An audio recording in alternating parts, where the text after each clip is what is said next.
Bill Gates, Elon Musk, Jeff Bezos, ये जितने भी अमीर तीन लोग हैं, अगर आप इनकी ज़िंदगी को उठा कर देखें तो ये एक अरसा लगाते हैं कामयाबी हासिल करने में, एक अरसा लगाते हैं पैसा कमाने में, एक अरसा लगाते हैं अमीर तरीन लोगों की लिस्ट में शामिल होने में। लेकिन जब ये उस लिस्ट में शामिल हो जाते हैं तो ये पैसा डोनेट करना स्टार्ट कर देते हैं। ये तकरीबन तमाम लोगों के साथ होता है। इसके पीछे साइकोलॉजी क्या कहती है, रिसर्च ये बताती है कि जब हम दूसरों को पैसा डोनेट करते हैं, दूसरों को कोई ना कोई हेल्प करते हैं, तो उससे हमें खुशी मिलती है। अब हम ज़िंदगी में कुछ भी जो हासिल करना चाहते हैं, हम बड़ा घर लेना चाहते हैं, अच्छी गाड़ी लेना चाहते हैं, मोबाइल लेना चाहते हैं, कोई स्टेटस हासिल करना चाहते हैं, सरकारी नौकरी हासिल करना चाहते हैं, या कोई किसी भी मुकाम तक पहुंचना चाहते हैं, तो हमारे जहन में उस मुकाम के लिए क्या चीज़ होती है कि जब हम इस लेवल पर पहुंच जाएंगे तो हमें खुशी मिलेगी, हमें आराम और सुकून मिलेगा, हमें सेटिस्फेक्शन मिलेगी। यानी कि हम कोई भी काम जो कर रहे हैं वो खुशी के लिए कर रहे हैं, वो सेटिस्फेक्शन के लिए कर रहे हैं। और जब हमें उस मुकाम पर पहुंचकर भी सेटिस्फेक्शन नहीं मिलती तो फिर हम दूसरों की हेल्प करना स्टार्ट कर देते हैं ताकि हमें सेटिस्फेक्शन मिले।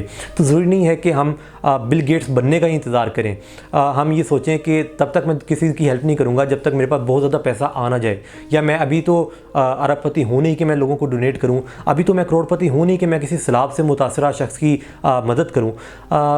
इस सोच से हमें बाहर निकलने की ज़रूरत है, क्योंकि हमें लोगों की ज़िंदगियाँ यही बता रही हैं कि जब आप दूसरों की मदद करते हैं तो आपको असल खुशी, असल सेटिस्फेक्शन, असल आराम और सुकून तब मिलता है।